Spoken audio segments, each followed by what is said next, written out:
the introduction to mental health in literature came from a little novel called I Never Promised You a Rose Garden. It was a very telling story. Afterwards, there's been a lot of controversy about whether the diagnosis of the person on whom the story is centered did indeed suffer from schizophrenia, or was it personality disorders. Now, we in psychiatry are continuously bickering about diagnosis and diagnostic criteria and how concepts change over a period of time. Nevertheless, it was a marvelous understanding of the mental mechanisms of somebody who goes through mental anguish. And too often the tendency has been to blame what goes wrong on the upbringing. And that book clearly focused on that particular aspect of what had gone wrong in the person's life when she was much younger. She is a young person even when she gets into therapy. Interestingly enough, reverberating with today's book, there was a little insight into the therapist's trauma, the therapist's own life and vicissitudes in that book. The next piece of literature that I read, which influenced me very deeply, was just before I joined NIMHANS as a postgraduate student, and that was One Flew Over the Cuckoo's Nest.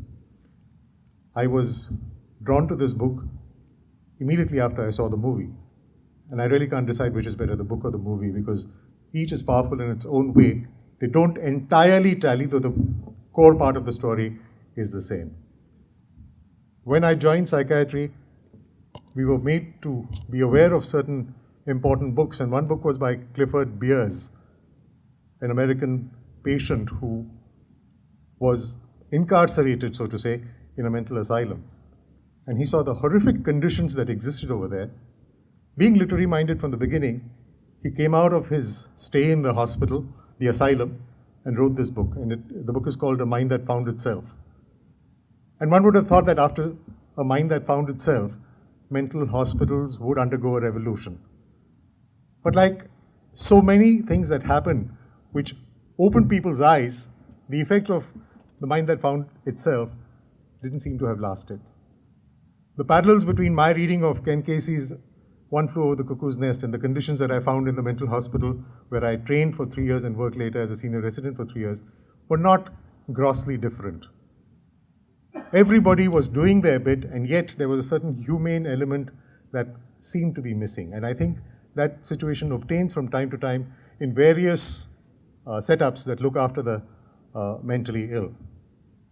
Not the smallest reason, I should say, is that people who are catering to this need for caring for the mentally ill themselves undergo a lot of tension, a lot of stress, and also a considerable degree of burnout, which does not get addressed enough. But that is not our theme for today. From there, we moved on to a number of other books that catalogued the sufferings of mentally ill people, sometimes with great dramatic effect. Today's book, Beneath a Rougher Sea, is actually a very straightforward, simple account, shorn of any pretensions, and that's what appealed to me most, Susmita, in your book. I also deeply appreciated the link it had with a psychiatrist's life. You have a private practitioner with whom I could really identify. The guy is a little younger, and I wish I was that young, but time passes on. And I think you have looked at what the private practicing psychiatrist who faces difficult situations from time to time and the kind of challenges that are posed to him both by patients, relatives, situations are very well brought out. I am not here to praise the book, nor of course to bury it. It's just getting launched today.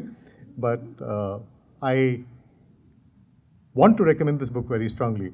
I might also share a small secret with you. Day before yesterday, I was at the Bombay airport and somebody was picking up the book. I said, buy it, it's good.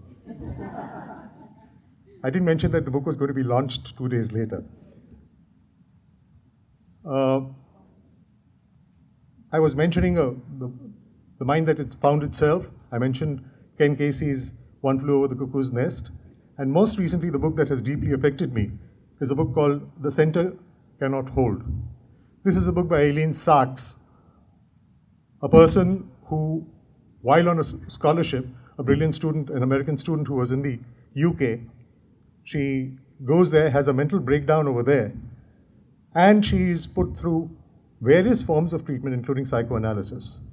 Eileen Sark's story is very telling in that she is again hospitalized, she recovers, she comes back to America, her home country, joins a law school and has another breakdown, and again goes through the anguish of a completely psychotic state where she doesn't know who is with her, who is against her, what is imagination, what is reality, because some of her paranoia is well-founded. There is some degree of actual persecution as well in her life. But what struck me was that from Ken Casey and One Flew Over the Cuckoo's, from Clifford Beers and The Mind That Found Itself, to Ken Casey and One Flew Over the Cuckoo's Nest, to Eileen Sark's and The Center Does Not Hold, we have seen that the mental hospital hasn't grossly changed in terms of a better humanitarian approach. She makes the fine distinction. She finds the English mental hospitals, the English psychiatrists with whom she continues to have a relationship. And it's interesting that Eileen Sark's not only qualified in law, she became a professor of psychology, and she also went on to be a psychoanalyst herself. She's a trained psychoanalyst. She makes a sharp distinction between mental health practice in the UK, which is far more humane, she feels, and that in the US, which is well-intentioned, mind you, but the path to hell is paved with good intentions, they say. So there is too much emphasis on administration and the law and legal precaution, saving parts of your anatomy, let's say, for the American psychiatrist. That's a major preoccupation in America. Whereas a humane touch is to be found in the English psychiatrists. I think we in India excel all of them. I'm not saying this merely to brag, but I think the humane consideration that is there, whether we are in government setups or whether we are in private practice, is something that several Western psychiatrists have told me they could learn a lot from.